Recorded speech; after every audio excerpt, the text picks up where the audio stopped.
Olá, pessoal, muito bom dia, muito obrigado pela sua presença aqui neste que é o primeiro Fala Carlão do ano de 2022. Olha só, gente, que maravilha! A gente termina o ano com o pé direito, com um festival lá do pessoal da Biogênesis Bagó, e começamos o ano com o pé direito, começamos o ano na prateleira de cima do agronegócio brasileiro. Eu tenho a honra de receber aqui o Oswaldo Piscinin.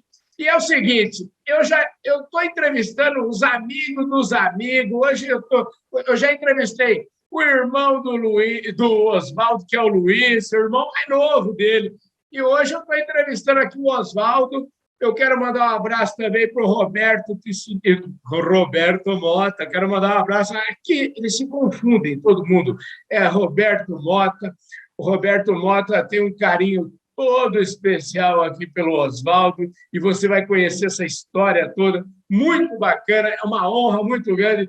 Oswaldo, uma honra enorme te receber aqui, e você viu que a gente começa o ano 2022 com você, viu? Ô, Carlão, bom dia, muito obrigado. É um privilégio estar no seu programa, eu morria de vontade, eu tinha até um pouco de inveja de ver as personalidades sendo entrevistadas. Falei, será que o Carlão não vai? Alguém tem que falar para ele que eu existo. É isso aí, Carlão. Estou à sua disposição. Olha, deixa eu falar para você que está chegando agora aqui no nosso canal, para você que está nos assistindo na audiência qualificadíssima aqui no canal do Boi, é o seguinte, o Oswaldo, ele é sócio da Aster Máquinas, que é uma representante, uma concessionária John Deere. Ele vai contar toda essa história para nós, o homem agrônomo, formado em Piracicaba. Eu acho que o seu irmão é formado em Jaboticabal, não é não? Positivo. É só gente da prateleira de cima. Mas antes de falar de tudo isso, de falar que ele é agricultor, de falar que ele é empresário, de falar que ele é pecuarista também, o homem mora em Campo Grande, que é uma cidade maravilhosa.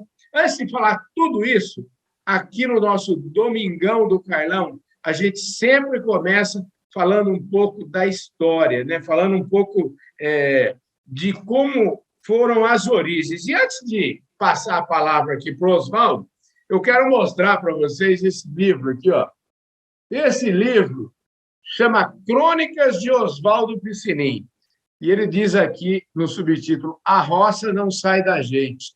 Então, o Piscinin, deixa eu te falar, meu pai chamou Oswaldo também, e isso que está escrito aqui é a mais pura verdade, porque eu nasci na roça, voltei para a roça, e a roça realmente, você pode até sair da roça, mas a roça não sai de você de jeito nenhum, não sai da gente de forma nenhuma. Oswaldo, conta aí para mim como é que foram as suas origens, conta para mim quais são os valores que você recebeu, quais são os valores que você valoriza até hoje, que você recebeu do seu Benedito e da Dona Maria. Então, Carlão, a minha história começa um pouco até antes de eu nascer, né? Na verdade, meu pai morava na roça, a gente morava no sítio, e eu sou o primeiro filho, e minha mãe tinha muita hemorragia, né? E aí meu pai foi no médico, e o médico disse, olha, o senhor tem que fazer uma opção, ou salvar a criança ou a esposa, os dois não vai dar. E meu pai, graças a Deus, não era tão esclarecido assim, apesar de muito inteligente, optou por salvar os dois. Aí deixou minha mãe de repouso durante a gestação toda e nasceu essa figurinha aqui, sabe? E aí ele botou em homenagem a Nossa Senhora da Aparecida, que ele fez essa promessa, né? E eu fiquei muito invocado, porque meu irmão é Luiz Piscinin, minha irmã é Neuza Piscinin, e eu, Oswaldo Aparecido Piscinin. Eu não gostava do Aparecido no meio dos meus nomes aí, sabe? Aí um dia eu perguntei para ele, ô pai, por que o senhor botou Aparecido só em mim? Ele falou, não, é porque você não sabe. Eu falei, não sei. É porque você era para ter morrido, era abortado e tal. E aí eu fiz promessa para Nossa Senhora da Aparecida, se você vingasse, nascesse com saúde, eu ia botar Aparecido. Aí que eu fiquei sabendo e fiquei devoto de Nossa Senhora da Aparecida. Então, meu pai sempre foi um homem assim de valores muito fortes em tudo que ele fazia, apesar da simplicidade, sabe? Sempre foi muito empreendedor, ele, dentro do limite dele, da roça, né? Ele sempre foi muito empreendedor, muito avançado para a época dele. A gente sempre mede em relação aos tios, às pessoas que estavam em volta dele, né? Então, ele era muito ousado. Isso eu herdei do meu pai, e essa eu falo que é uma doença ser empreendedor, porque a gente não para, né, Carlão? Está sempre procurando sarna para se coçar. E meu pai foi um homem assim que me passou. Meu pai não era de muita conversa, sabe, Carlão? Meu pai ensinou mais pelo exemplo do que pelas palavras. E sempre ele falava curto e grosso, como se diz. Então, eu tenho muito carinho, eu quase que lembro dele todos os dias, apesar de ter falecido há mais de 15 anos já, um gesto ou outro. Então, herdei muita coisa boa do meu pai, Carlão. Maravilha. Deixa eu te falar, nesse livro aqui mesmo, a introdução do livro, né? Tem uma cena lá que é muito interessante. Você é um ótimo escritor, um ótimo contador um ótimo cronista, né? Porque, na verdade, é o seguinte, ao ler as suas crônicas, a gente não só lê, mas a gente viaja nelas, a gente imagina a cena, a gente fala assim, eu sou capaz até de ver o relevo do lugar onde você está descrevendo, né? E na cena, você, depois de formado, me parece que retorna lá do Pará, vem fazer uma visita para o seu pai, e ele está lá plantando, eu não sei se é feijão, milho, o que era, naquela maquininha Matraca. Na matraca lá, né? E essa maquininha é interessante, porque aí tem mais uma coisa que a gente, vamos dizer assim, é comum a nós dois, que meu pai também usou muito tempo esse tipo de matraca para plantar para plantar feijão e plantar milho, esse tipo de coisa, né?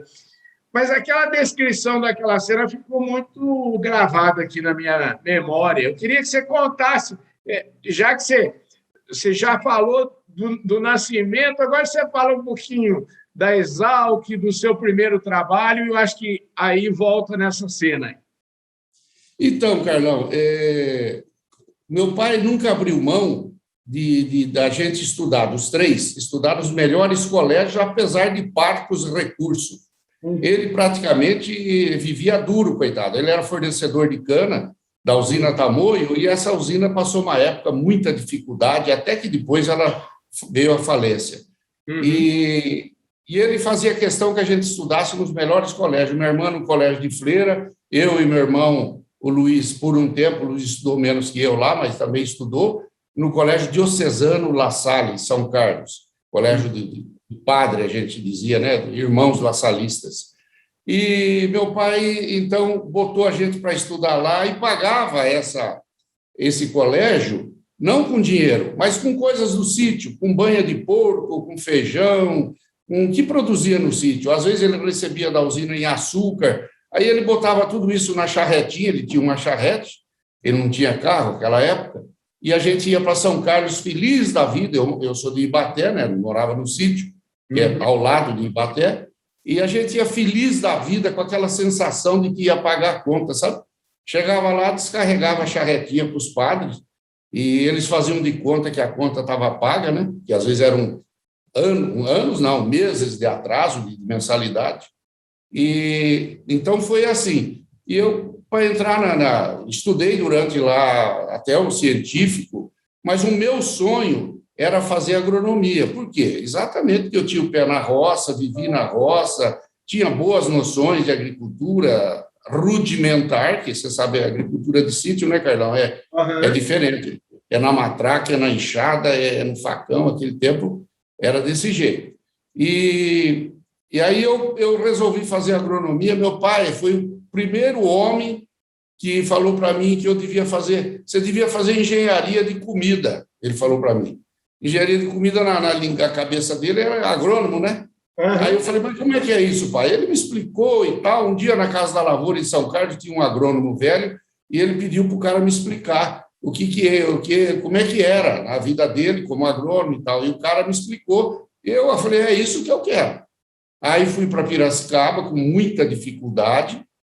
Ele foi me levar com uma caminhonetinha velha que ele tinha. Chegou lá e eu não tinha lugar para ficar nada. e ele falou para mim, olha, você tem só 60 dias que eu posso bancar você aqui em Piracicaba. É o cursinho que chamava intensivão naquela época, né? Se você não passar, você tem que voltar para Ibaté, porque eu não tenho como te manter aqui. A dureza era grande, Carlão.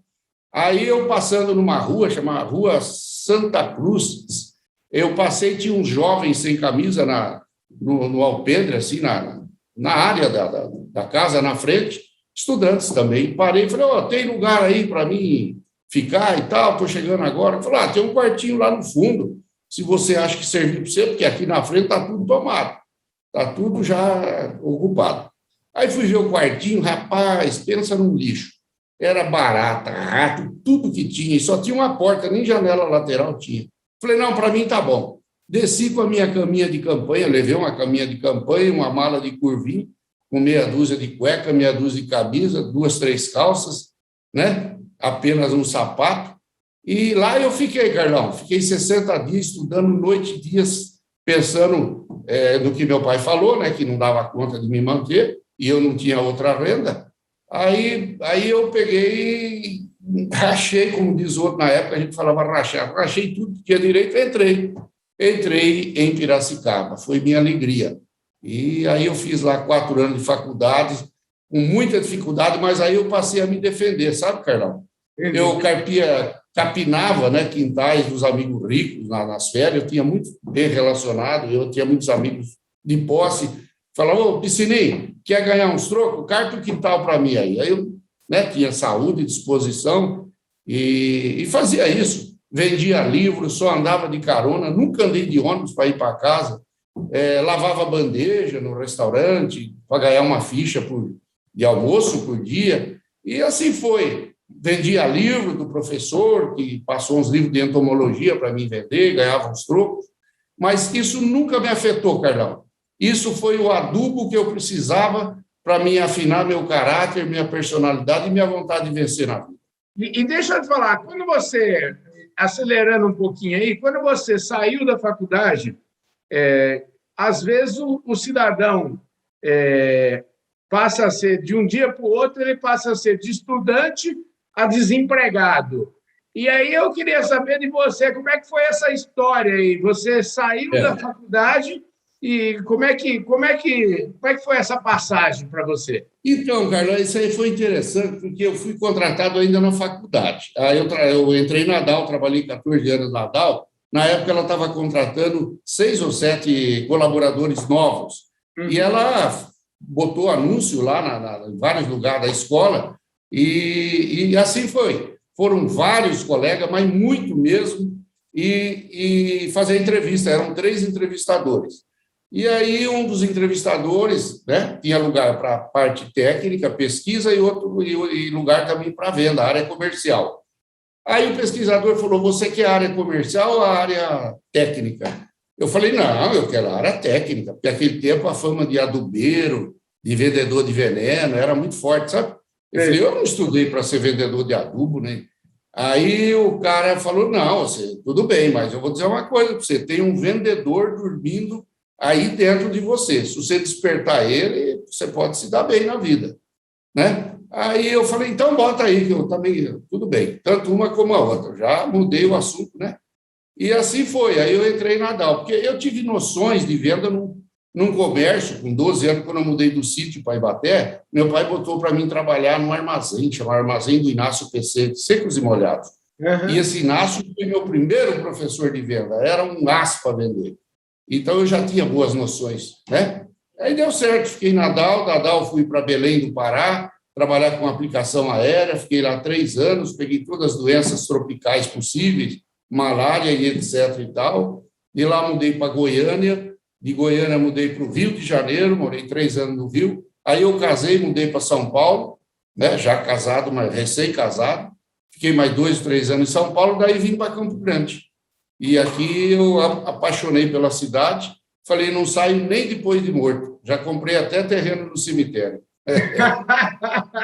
E já que você falou de casado, eu queria saber o seguinte, quantos anos de casado? Rapaz, já fazem 4 décadas e pouco, 42 anos de casado. 42. Rapaz do céu, essa dona Norma não é fraca, não, hein? Hã? Ela é uma grande parceira, Carlão. Ela é médica de formação, Aham. praticamente renunciou à carreira dela para me acompanhar de São Paulo para cá, sempre me incentivando, sempre me apoiando, sempre estando do meu lado, sabe? Então, foi essa parceria que deu certo. E os três filhos, o que cada um está fazendo da vida hoje? Então, o mais velho é o Tiago, né? Tiago mora em São Paulo, nasceu em São Paulo, morou aqui até os 15 anos, foi para os Estados Unidos fazer lá o intercâmbio, aí voltou, fez Getúlio Vargas e trabalhou em multinacional na área de grãos, né? De trade, e hoje ele montou a trade dele. Ele tem uma trade que chama Lotus, lá em São Paulo, e exportação de soja e tal, está indo muito bem. Uhum. Moleque tem pegada. O Lucas morou em Cuiabá há muito tempo e agora hoje mudou para Campo Grande. O Lucas também formado na Getúlio Vargas, também fez intercâmbio, e o Lucas está tentando viabilizar um aplicativo, uma startup dele muito interessante, trabalhando com foco, e eu estou apostando muito ele também. Uhum. O mais novo é o Matheus, mora em São Paulo também, que também fez Getúlio Vargas, os três fizeram, e morou também lá fora e tal. E também mexe nesse ramo aí de grãos, né? Ele tem uma corretora de farelo de soja. Ele trabalhou muito tempo nisso e ele tem uma empresa que ele montou, chama Nutral, e está indo muito bem. Mora em São Paulo também. E aqui estou eu, a baiana, eu chamo ela de baiana, a Norma é baiana, Uhum. e o Lucas, e meus dois netinhos. Aqui, né? Os netos são de quem? Então, eu tenho dois do Tiago. Aliás, um do Tiago é o João tem 3 anos, uma figurinha. Uhum. E aqui eu tenho a Eduarda, linda, minha netinha, e o Lorenzo Tomás Pittini, italiano até no nome. Aqui. Escuta, que espetáculo. Ó, já demos um panorama aí. Eu queria saber agora o seguinte: quando é que, vamos dizer assim, quando é que você troca a carreira executiva e começa e vira um empreendedor? Porque eu acho que aí eu queria saber se houve algum dilema nessa coisa ou se a troca foi uma troca muito, vamos dizer assim, como é que foi isso? Carlão, aí foi uma história seguinte: eu era gerente aqui da Dow, né, de uma área muito grande, Acre, Mato Grosso, Rondônia, Mato Grosso do Sul e parte de São Paulo, Araçatuba, Lins, essa região toda. E eu morava em Campo Grande, tinha 8 colaboradores agrônomos que trabalhavam sob minha supervisão. E aqui todos nós trabalhávamos praticamente ligado a um distribuidor da Dow, já antigo. E esse distribuidor teve um desequilíbrio financeiro e tal, e naquele tempo não era RJ, é concordata, e saiu do jogo. E aí a oportunidade apareceu. Falei com o presidente da Dow, na época, Charles Fischer, e falei: olha, eu gostaria que você me desse uma oportunidade e tal, e coisa.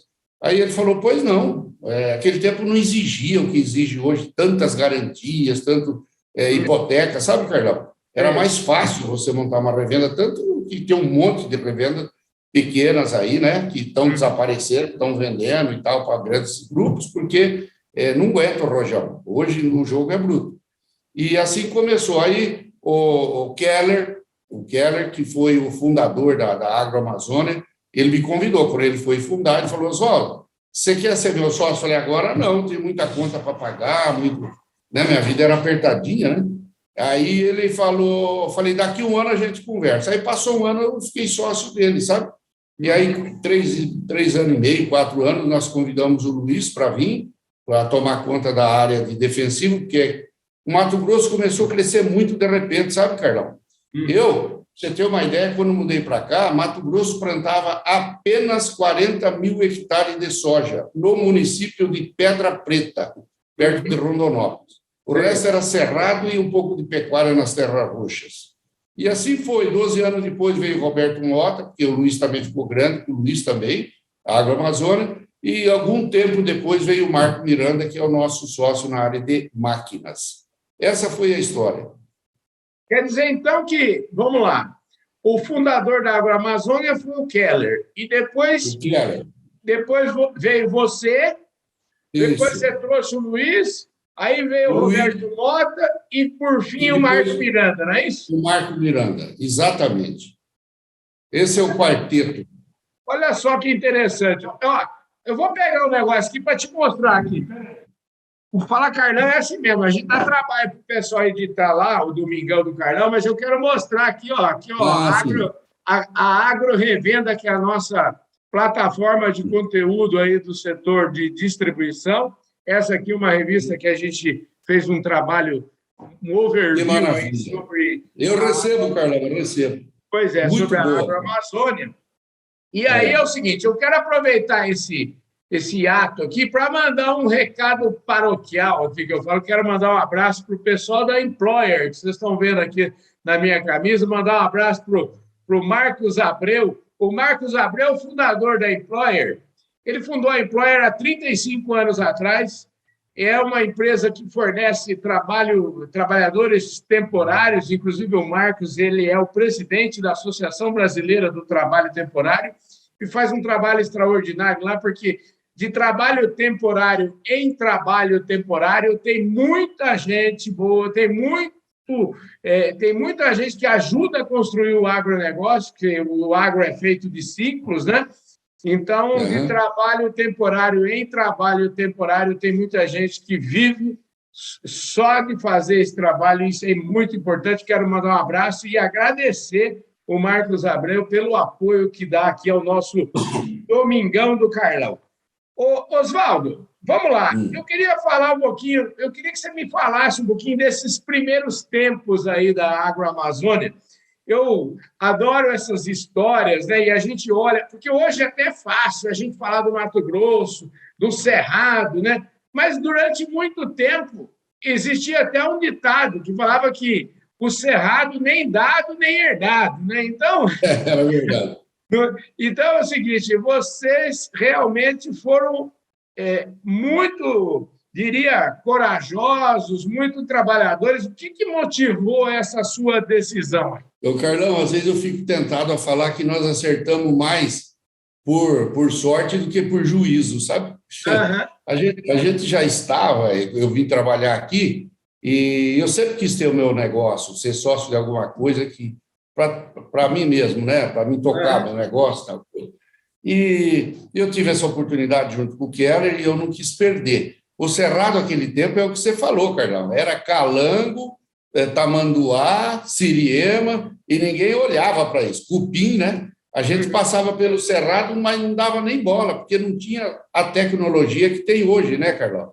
E a gente ia procurar terras boas, terras roxas, nos rincões do Mato Grosso, Rondônia, aonde podia se fazer pecuária. Pecuária, naquele tempo, era muito valorizada, né? O que a gente costuma falar que é o casco do boi é que abre o sertão, né, Carlão? Depois Isso veio o mesmo. progresso atrás.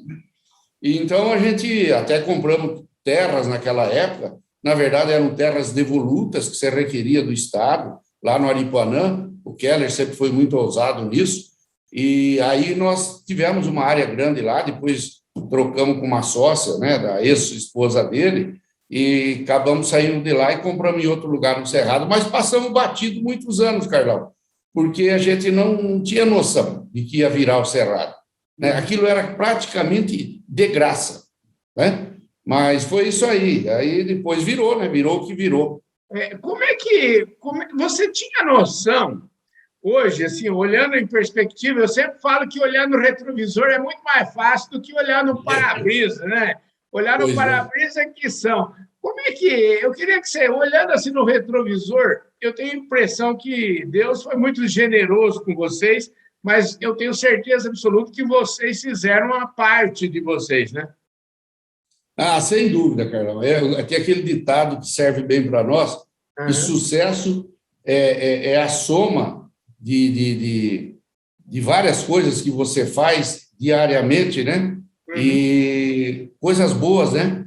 Então, a gente foi de tijolinho em tijolinho, cada um dos nossos sócios tem uma fortaleza, tem um ponto forte, né? Graças a Deus somos diferentes, e essa diferença é que está a sinergia, né, para a nossa sociedade ser sustentável. Mas passamos muito sufoco, Carlão. Se é isso que você quer saber, no início foi muito sufoco, nós não imaginávamos que íamos crescer o tanto que crescemos. O agro passou por dificuldades muito grandes em 2005, 2006, né? E a gente não desistiu, nós nunca desistimos, sempre acreditamos que íamos vencer. E assim foi, mas, olha, já sentimos o bafo da nuca muitas vezes aí, falar, nossa senhora, agora acho que nós estamos quebrados, acho que não vai dar para sair dessa. Né? O Luiz Piscininho uma vez me ligou, meu irmão, a gente troca muita ideia, falei, Luiz, como é que tá? Eu tinha até medo de ligar para ele. Aí um dia eu liguei para ele, falei, Luiz, como é que tá? Falei, como é que tá aí? Estamos quebrados. Eu falei, você é louco, rapaz, não brinca. Aí eu ligava para o Roberto, que era mais otimista. Não, não é bem assim, nós vamos sair dessa e tal, coisa. Aí eu falei, Luiz, e daí, o que nós vamos fazer? Eu falei, vamos voltar para Ibaté e trabalhar no engenho de pinga do meu pai lá.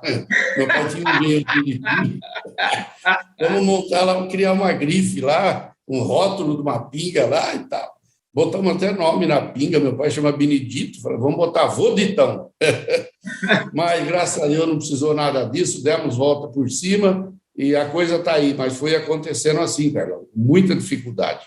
Como é que, já que você falou, eu queria até agora que você falasse um pouquinho disso, porque eu acho que é bacana isso, né? Porque vocês são, no fundo, eram o Keller, você, Luiz, Roberto e o Marcos, são 5 sócios, né? Tem mais a Cláudia, que é a ex-esposa do Roberto. A Cláudia fica em Piracicaba, mas ela não atua na empresa. Nem o Roberto, nem o Keller. Eles trabalhavam no caso da Agroamazônia. E máquina só eu, o Luiz e o Marco Miranda. Como é que é hoje? Eu quero saber o seguinte, a Agroamazônia, quer dizer, vocês já desde... Qual foi o ano que vocês venderam a Agroamazônia para os japoneses?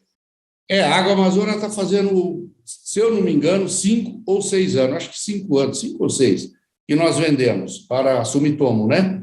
E aí nós tivemos até que mudar de nome, era tudo Agroamazônia, máquinas e defensivos, mas os japoneses também adquiriram o direito de ficar com o nome Agroamazônia, então numa expansão violenta, né? Eles estão indo para o Brasil inteiro, Mato Grosso do Sul, Goiás, Tocantins, Mato Grosso, sem dúvida. Então, foi isso aí, uns 5 anos, mais ou menos. Maravilha. Agora, eu falei, no final do ano passado, lá no começo de dezembro, eu fiz uma entrevista com o Paulo Hermann, da John Deere, lá na Fiesp e tal. O Paulo recebeu uma homenagem lá na Fiesp. Eu fui fazer uma entrevista e comentei que a gente ia ter esse papo aqui, e ele mandou lá um abraço na entrevista, falando que você é o poeta do agro. Então, eu queria, já que a gente está falando de versões de seres humanos distintos, né? E quando você tem aí você, o Luiz, o Roberto, a Cláudia, o Marco, né? São 5 seres humanos completamente, eu imagino, sempre diferentes um do outro. De que maneira que vocês se completam? Por que isso dá tão certo? Veja bem, Carlão, é aquilo que eu te falei, cada um tem seu jeito de ser e todos, quando somado a característica de cada um, a gente dá no que deu. Mas eu digo assim, o Luiz, por exemplo, é o nosso CEO, o presidente, ele é detalhista, ele é muito bem assessorado pela nossa diretora lá, que é a Yara Nunes, que eu falo que ela é a nossa chefe, ela não deixa a gente fazer cagada, me desculpa a palavra, ela está sempre vigilante, cuida melhor do nosso patrimônio do que nós, sabe? E o Marco é o nosso diretor comercial, ele fica lá no Mato Grosso, a operação do Mato Grosso é com ele, e o diretor aqui comercial no Mato Grosso do Sul, né? Onde eu sou responsável por 4 lojas, né? Que nós temos aqui em expansão, inclusive, estamos para abrir mais 2 ou 3, e assim não para, Carlão, aí cada um faz uma parte. O Marco Miranda, já te falei, o Luiz é o nosso CEO, e eu aqui, né? Eu sou bastante comercial, eu não gosto muito de detalhes, essas coisas de muitos detalhes me enchem o saco, sabe? Então, eu gosto mais do macro da coisa, alguns me chamam de visionário, de empreendedor, sei lá de quê. Eu acho que eu tenho bastante disso mesmo, sabe, Carlão? E o Paulo, eu vou devolver a gentileza dele de me chamar de poeta do agro, já tem gente me chamando, viu? O Paulo é fera para botar apelido positivo. Eu vou devolver a gentileza dele na entrevista, que ele falou, esse é mais um amigo generoso que eu ganhei, eu devolvo isso aí para ele. Paulo é um amigo generoso, que a gente tem uma admiração mútua há muitos anos. Então, é isso. A gente vai construindo ponte, né, Carlão? Ao longo da vida. Eu quero pegar uma história que o Paulo falou na entrevista. E o Paulo ele tem a capacidade vamos dizer assim, de resumo das coisas. E ele falou o seguinte, né? A respeito de olhar agora no para-brisa, né? Olhar para o futuro. Você sabe que o Paulo falou para mim o seguinte, que se a gente fosse comparar o agronegócio com a Fórmula 1, por exemplo, ele falou que o momento atual do agronegócio, a gente está apenas e tão somente na volta de aquecimento dos pneus, ou seja, tem muito trem vindo por aí, Oswaldo. Muito, Carlão, muito mesmo. Você não tem ideia. É nos interiores que está o progresso, não são nas grandes capitais. Você sabe disso. Há muitos anos, as capitais migraram para o interior e aqui as coisas estão acontecendo numa velocidade incrível, principalmente com relação ao agro, né? Nós temos tecnologias novas a cada dia. Você vê que a semente está cada vez mais tecnológica, sementes em geral, elas já vêm embarcadas com tecnologias que a gente jamais imaginava. Soja resistente a isso, resistente àquilo, a pragas, doenças, etc., né? Na pecuária, mesma coisa. Eu lembro que quando eu cheguei aqui, Carlão, era comum você matar boi de 4, 5 anos, com 20 arrobas, 18 arrobas, né? Não tinha a precocidade que nós temos hoje. Hoje você fala de matar num vídeo super precoce, com 12 meses, 13 meses, matar um garrote aí com 13, 14, 15, 16 arrobas, lógico, tratado no coxo, né? E mesmo que for a pasto, 2 anos, 2 anos e meio no máximo. E assim, toda a cadeia, né, Carlão? Evoluiu muito, muito, muito. Aqui nós temos muitas áreas para abrir ainda, áreas degradadas que eram pastagem que simplesmente desapareceu o pasto ou está em final de linha, virando lavoura, né? Isso, a lavoura, você sabe que traz progresso, né? Uma fazenda de 1.000 hectares, com 2, 3 funcionários, você toca. Agora, 1.000 hectares de lavoura, você precisa de um batalhão, porque você precisa de oficina, precisa de posto de gasolina, posto de óleo diesel e um monte de outras coisas em volta, né? E o progresso chegou, Carlão, com força. Oswaldo, e aí eu queria para a gente, nós estamos caminhando aqui para fechamento. Na verdade, nós já estamos nos descontos aqui, entendeu? Uma conversa boa. A gente vai, com certeza, é só a primeira de muitas conversas que a gente vai ter por aqui ainda. E eu queria que você falasse, hoje, além dessa atividade empresarial aí da Aster, que você é o diretor aí, como você falou, você também, vamos dizer assim, você vende máquina para os outros, mas também vende para vocês mesmo, né? Como é que é? Exato, Carlão. Eu tenho um sócio, Vinícius Correia, que é agrônomo também, formado em Viçosa, Minas Gerais, e ele é muito bom no agro, na agricultura, e ele é que cuida dessa parte operacional. Nós plantamos uma área significativa de soja, mais de 7.000 hectares, né, e uns 5, 6 de milho. Quer dizer, a gente planta no ano aí em torno de 13, 14 mil hectares. E junto temos uma pecuária também, não é forte, é pequena, mas é ele que é operacional. E eu sou um apaixonado pelo agro, né, até pela minha formação, e estou sempre muito ligado nos nossos negócios nessa área de produção. Também tenho uma fazendinha minha particular, né, que é mais para mim curtir mesmo, é uma fazenda relativamente pequena, 700 e poucos hectares, que eu faço lá soja, arrendei para a soja, lá eu não planto, sabe, Carlão? E lá eu arrendei para os outros, porque ela é pequena, não quero me incomodar muito. Então, a gente só tem máquinas que nós vendemos. E produto bom, primeiro, para você vender um produto, você tem que comprar ele, acreditar nele. E a gente é apaixonado na John Deere por várias razões. Temos, sim, muitas máquinas John Deere.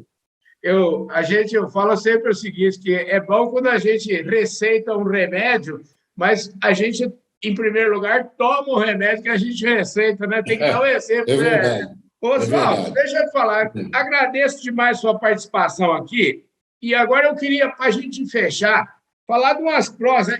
Esse seu livro aqui é uma delícia, viu? Você já deu prova aí que você gosta não gosta muito do detalhe, mas na hora de escrever você é um caboclo bom de detalhe, viu? Onde é que você aprendeu esse ofício de escrever? Fala para mim. Ô, Carlão, isso aí foi meio que por acaso. Meu avô, Alfredo Colange, era um grande contador de história, o pai da minha mãe. E nós Aham. adorávamos as histórias dele. Ele passava horas contando causos para nós, né, da infância, da vida dele. E eu gravei até uma vez, né, meu avô falando, foi o dia que ele morreu, eu quero ficar. E sumiu a fita, mas eu adorava meu avô. Eu acho que eu herdei dele um pouco de sair um contador de casos, né? E aí eu escrevi uma vez no jornal daqui um artigo pequeno chamava Ouvidos Moucos. Foi o primeiro artiguinho que eu escrevi. Eu, maçom de formação, e na loja da maçonaria todo mundo falou: Oswaldo, você escreveu bem pra caramba, você tem que continuar escrevendo. Muito incentivo. Aí eu peguei corda, como se diz, né? E aí comecei a escrever outros e outros, fui agradando. Aí um dia eu falei: rapaz, eu vou deixar registrado tudo aquilo que eu tenho guardado na minha memória de um tempo que não tem mais e era mais ou menos comum no Brasil inteiro, no interior. Banho de bacia, banho de rio, tudo isso que eu escrevo aí, fogão de lenha, etc. e tal. Aí eu comecei a Você falou escrever. em banho de bacia. Eu tô aberto aqui na página do banho de bacia. E é uma delícia a gente É, falar sobre isso, porque eu tomei banho de bacia muitos e muitos anos da minha isso. infância. Então, é um negócio que eu me identifico uma barbaridade. Viu?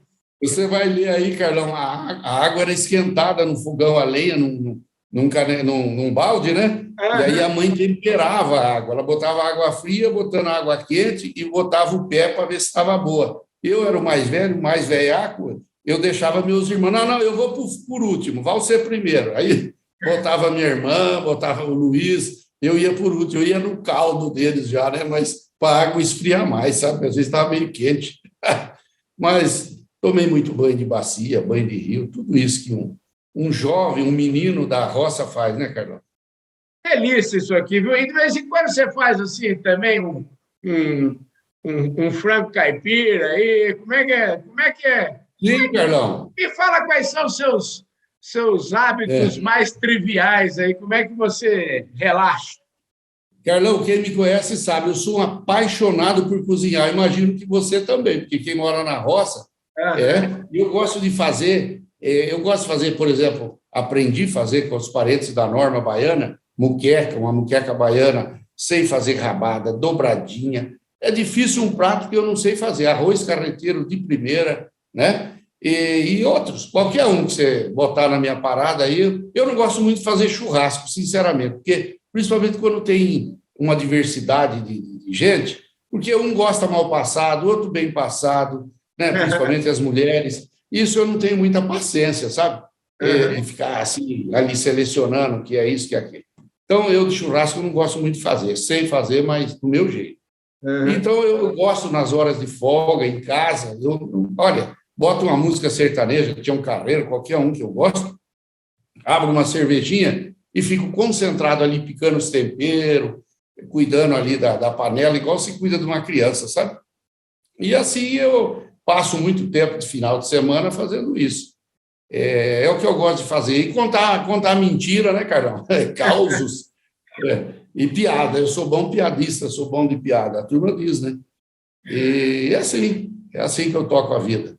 Oswaldo, como filho mais velho, né? Qual que é, assim, para a gente encerrar aqui nosso Hum. papo, o que seu primogênito, seu mais velho, o cara que teve que, vamos dizer assim, abriu as picadas aí, né? Como é que isso foi? Como é É, que isso moldou o seu caráter? Em que medida que isso, né? Você está sempre essa história, você zelou muito bem aí. Eu acho que você sempre zelou bem dos irmãos mais novos. Como é que a foi sua isso? pergunta, a sua pergunta é espetacular, Carlão. Eu acho que, no particular, já cheguei até a te falar, o Luiz tem 4 anos e meio, quase 5, mais novo que eu. E eu, como filho mais velho, tenho os privilégios, mas tenho também o ônus, né? E eu fui babá por muito tempo do Luiz. Eu cuidava do Luiz, né? Eu já tinha 5, 6 anos, 8, 7 anos, e minha mãe mandava cuidar do Luiz. O Luiz era muito arteiro desde pequeno, tinha que ficar de olho nele para ele não fazer cagada, sabe? Vai ouvir isso e vai me chamar no pouco, hein? Mas a gente sempre foi muito, nós falamos que a gente foi sempre muito atrevido, né? Ele. Então, eu trabalhei na roça, ele fugiu da roça, que ele era mais novo, quando chegou a vez dele trabalhar na roça, meu pai mudou para Ibaté. Aí ele foi trabalhar no armazém, trabalhar numa loja de armarinhos, ele já contou a história dele aí, e a gente fez isso aí. Como irmão mais velho, eu tinha, naquele tempo, principalmente, Carlão, tinha a obrigação de cuidar dos mais novos, principalmente do caçulinha, né? Uhum. Então, foi isso que aconteceu. Eu trabalhei na roça, mas o Luiz fugiu dela. Mas eu acho que agora você, de certa forma, se vingou um pouco dele. Não se vingou, não, porque ele agora, como você falou, é o CEO do negócio aí, e você tá mais forgadão aí em Campo Grande, falou assim, agora é você que fica vigiando ele, não? Como é que é isso? Agora ele que é meu babá, ele que é meu babá agora, viu, Carlão? Agora ele é meu chefe, é o CEO, rapaz. Tem que falar amém para ele, né? Respeitar. É uma sociedade feita assim, a gente não tem essa vaidade de ser isso, ser aquilo, que a gente sabe das nossas limitações e sabemos das nossas fortalezas. Com muita humildade, a gente exerce para bem da sociedade, né? É isso que faz a gente crescer, né, Carlão? Oswaldo, uma delícia essa conversa com você aqui. É uma conversa que fluiu muito bem. Eu quero mostrar de novo aqui, ó. Eu não sei se você ainda tem muitos exemplares desse livro aqui, mas com certeza vai ter gente que vai querer. E eu vou falar o seguinte, ó. Eu indico a leitura, é uma delícia desse livro. Olha só, você lê ele numa sentada só, é uma gostosura, vou falar assim. E, o Luiz não, né? Você mande um abraço para o Luiz, mande um abraço para todos os sócios aí da Aster Máquinas, enfim, e parabéns pela sua história de vida, parabéns por você hoje continuar sendo essa pessoa fabulosa, essa pessoa humilde, essa pessoa simples, porque é na simplicidade que mora a beleza da vida, né, Oswaldo? Sem dúvida, Carlão, é na simplicidade que mora a felicidade, né? Eu sou muito feliz, sou muito bem resolvido, não tenho mau humor, dificilmente tem, claro que tem, e a vida tem sido muito generosa comigo, né? E assim vamos tocando até o fim, né, Carlão? Com certeza. E vida generosa, eu sempre falo aqui, vou reafirmar agora que tenho eu, né? Porque se eu tivesse feito uma listinha lá no começo da minha carreira, se eu tivesse tido uma conversa com Deus e ele falasse assim, Carlão, escreve aí os nomes dos caboclos que você quer que eu coloque na sua vida, eu sempre digo o seguinte, eu não teria a ousadia de pedir nem 0,5% do que ele já me deu. E, Oswaldo, você faz parte dessa lista, certeza absoluta que a próxima viagem minha para Campo Grande, você vai ter que me aturar aí, você vai ter que jantar comigo um dia, eu almoçar, enfim, nós vamos estar juntos aí, viu? Será um prazer, Carlão. Sempre às ordens. Você é um campeão, você também é um exemplo de sucesso. Eu, apesar de não te conhecer há muito tempo, mas me inteirei muito sobre a sua vida profissional. E que maravilha, você tem uma versatilidade impressionante, né? Você não teme a onça, não, sem enfrenta. Pode ser do jeito que for. Maravilha, gente. É isso aí. Que conversa boa. Muito obrigado por você ter acordado cedo nesse domingo para acompanhar mais um Domingão do Carlão. Como eu sempre digo, na prateleira de cima do agronegócio brasileiro. Novamente, quero agradecer a parceria da Employer, a Employer que entende tudo de RH. Um abraço para o Marcos Abreu e toda a equipe dele lá, 35 anos na estrada, levando soluções em pessoas para o mercado do agronegócio brasileiro. Agradecer também o pessoal da revista Agro Revenda, né? A Agro Revenda, que é a plataforma de conteúdo do setor agro, da distribuição do setor, e agradecer especialmente a presença do Oswaldo Piscininha aqui comigo nesse domingão, que a gente, então, estreia 2022 na mais alta das prateleiras. Oswaldo, muito obrigado pela sua presença aqui, viu? Muito obrigado você, Carlão. Foi um prazer, viu? Tudo de bom. Muito obrigado. É isso aí, gente. E para você que está aí no nosso canal e ainda não se inscreveu, se inscreve no canal, aperta o sininho para você receber as nossas notificações, deixe o seu like, o seu comentário e, principalmente, compartilhe esse vídeo com todos os seus amigos. E para você que está na audiência nacional e internacional aqui do Canal do Boi, muitíssimo obrigado, um forte abraço. E 2022, gente, só está no começo. Imagine o que vem por aí. Eu vejo todos vocês domingo que vem. Oswaldo, muito obrigado e um forte abraço. Valeu, Carlão. Um abraço. Valeu, gente. Fui.